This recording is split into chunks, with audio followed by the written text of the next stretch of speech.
The Formula One world never stops moving, and even after a long and intense season, all eyes are already turning to the future. And the biggest question on everyone's mind is, what is Max Verstappen going to do? Welcome to the deep dive. The Formula One world has been completely fixated on one team's dominance, but right now, all the real action, the real drama is happening off the track. It really is. We are doing a deep dive into the massive story surrounding Max Verstappen and what looks like, well, the implosion of Red Bull Racing. For a team that has just had so much success, so much stability, the current situation feels completely destabilizing. Right. Our listener has brought us a collection of some highly charged news reports, some analysis pieces, and they all focus on these cracks appearing at Milton Keynes, the corporate cracks, the technical ones. So we're going to look at the personnel exodus, this existential threat that the 2026 rule changes pose, and of course, the big transfer speculation around the champion himself. And our mission today is to go far beyond just the headlines. We need to analyze this like we're on the pit wall, right? We need to quantify the genuine, measurable risk that Red Bull is facing. And determine what kind of leverage the most valuable driver in the sport now actually holds. This is about charting a huge power shift in Formula One. Precisely. We're analyzing a moment where the entire competitive landscape could be completely redrawn, not by a car, but by the choice of one single person. The immediate hook, the thing that got everyone's attention, is that this instability, it's not a rumor anymore. No. One of our sources calls it a real exodus. The team that seemed unbeatable is facing a massive crisis. So let's unpack that. Let's show you why losing these specific people is like ripping the heart out of the whole operation. The scale of the loss is genuinely shocking. And it points directly to a failure of leadership, really, and stability after the death of Dietrich Mateschitz. The source material is very clear on this. This is the heart and soul of the team being pulled out. When you lose this many key people, you don't just lose their knowledge, you compromise the entire winning culture that they spent, a decade building. It's the foundations, isn't it? The pillars. Let's just chart the timeline of who's left because the sequence really matters here. It does. And the technical core was fractured first. And I think, most importantly, we saw Adrian Newey, the technical mastermind behind every single one of Red Bull's championship cars. He left earlier in May 2024. To Aston Martin, no less. To Aston Martin. Yep. And losing Newey is it's like losing the architect of your entire philosophy. Right. His genius is in seeing the new rules and finding the loophole before anyone else. And then after that came the management earthquakes. Christian Horner, the team principal for 20 years, the man who led them to all those titles. He was pushed out in July 2025. Right. And that, on its own, is a massive organizational wound. Huge. So the most recent one, and for Max, what the source calls the most painful blow, is Dr. Helmut Marko stepping down at the end of 2025. Now, this is critical. Explain why. Because Marko wasn't just a manager. He wasn't an engineer. He was Max's mentor, his confidant, his most powerful internal advocate. The guy who found the man who discovered him and put him in an F1 car at 17 years old. When Marko goes, Max loses his last true political ally inside that senior structure. So that's the emotional connection severed. But the sources also highlight the operational losses, right? We're talking about sporting director Jonathan Wheatley, head of strategy Will Courtney. They're gone too. And that's where you see it's not just the top guys. This is the operational brain. Losing Wheatley means you're losing the man responsible for the race team, the garage choreography, the flawless pit stops. He turns talent into execution. And Courtney. Courtney is the strategic mind making those split-second calls that win you races from the pit wall. So this just confirms what the sources claim. The focus is shifted from winning to playing politics behind the scenes.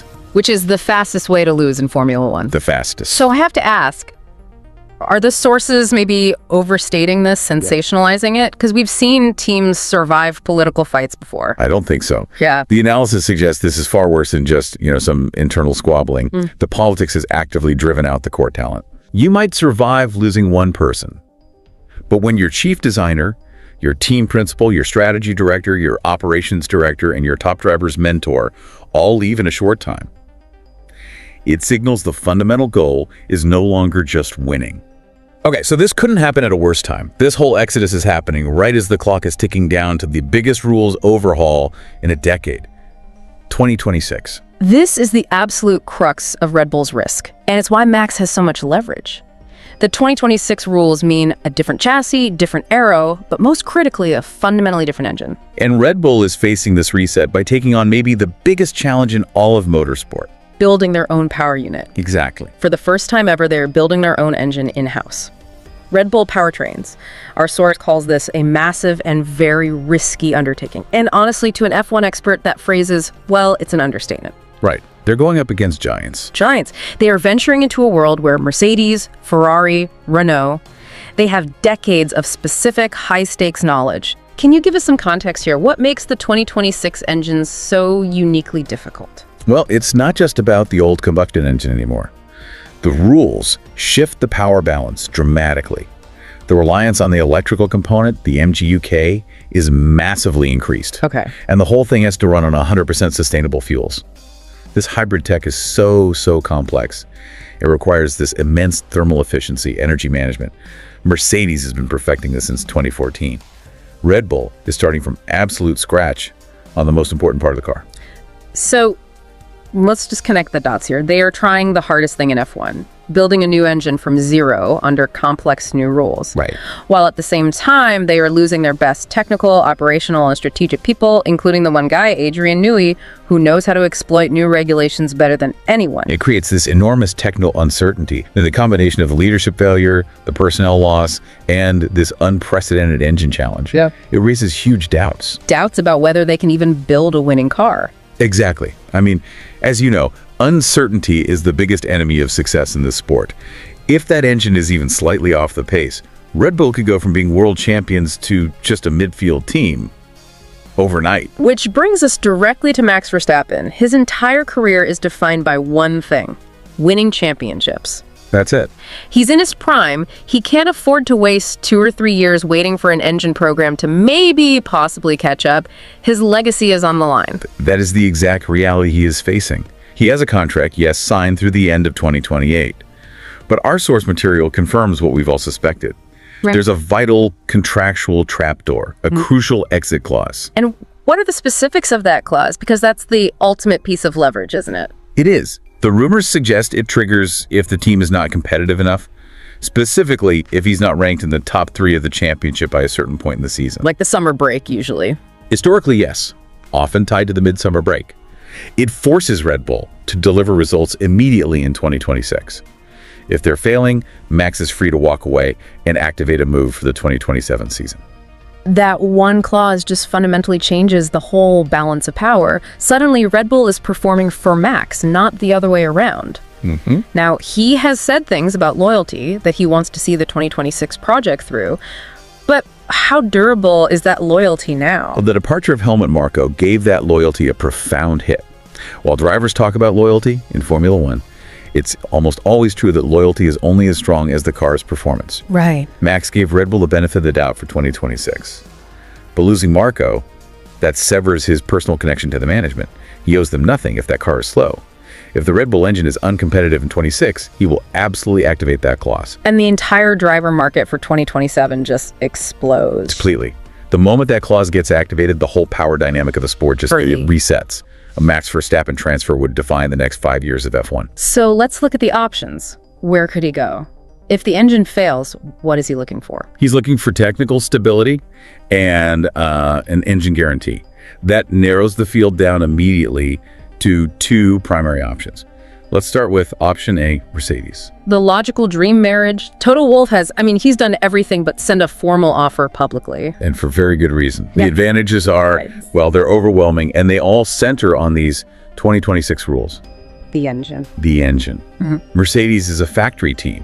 They have decades of experience building dominant engines. They have the institutional knowledge, the hybrid expertise. They offer Max the closest thing you can get to a competitive guarantee. That security, compared to the Red Bull uncertainty, must be priceless. It is. And the source material even compares this potential switch to Lewis Hamilton's shock move from McLaren to Mercedes back in 2013. A move that defined the last decade of the sport. And secured Lewis multiple titles. Yeah. It's about stability. Mercedes offers a proven structure, and critically, a partnership with George Russell would create an almost unstoppable lineup. Experience and youth. You'd have Max at his absolute peak with Russell's talent and consistency. Mercedes would immediately be the team to beat again. Okay, let's challenge that. Mercedes offers stability, sure, but there's another name that keeps coming up. Option B, Aston Martin. On the surface, that makes less sense. They're still a developing team. Why would Max risk his prime years on them? Because Aston Martin is pursuing Max with a very different vision. Let's call it the golden combination. Okay. They are backed by the staggering ambition and, the deep pockets of Lawrence Stroll. He will spend whatever it takes to win. The rationale here isn't about inheriting stability. It's about building and controlling an empire. And reunion. Exactly. Aston Martin has been strategically poaching key Red Bull talent. We already see that Adrian Newey and Jonathan Wheatley are already there. So Max gets to reunite with the people he trusts. The technical and operational staff he trusts implicitly. And on top of that, Aston Martin gets Honda engines for 2026. And Max and Honda have an incredible relationship. A superb one. The very manufacturer that powered his championship runs. So he would be sacrificing the immediate stability of Mercedes for the chance to build a new empire with his trusted partners, Newey and Honda. It sounds a lot like Michael Schumacher's move to Ferrari in the 90s. That's the perfect historical parallel. He would go there and rebuild a sleeping giant from the ground up. At Aston, Max would be the undisputed central figure. He'd choose his technical direction backed by unlimited funds. He would get to shape a team and start a new era. It's a higher risk, though. Much higher risk, certainly. Aston is a newer operation. But the potential reward, the satisfaction of building that next dominant team yourself, it's huge. So, as we wrap up this deep dive, the conclusion seems unavoidable. Red Bull is facing a genuine existential crisis. It is. It's brought on by organizational chaos and this immense technical gamble they've taken. The convergence of leadership failure, losing all those key people, and this completely new, completely risky engine project, it makes their future profoundly uncertain. The 2026 season will truly be the year of truth for Red Bull powertrains. Max is contracted for that year, but everything after that, it's all defined by the performance of that engine. And his decision will absolutely shape the sport for the rest of the decade. So you have to consider this, and this is what you should be thinking about. What's going to be the deciding trigger for Max when he looks at his options for 2027? Is it the pragmatic, almost guaranteed engine dominance and political stability that Mercedes can offer him? Or is it the chance to reunite with Newey and Honda to build a personal, legacy-defining empire at Aston Martin? That single choice, that one decision, determines who inherits the crown and who will be the team to beat next.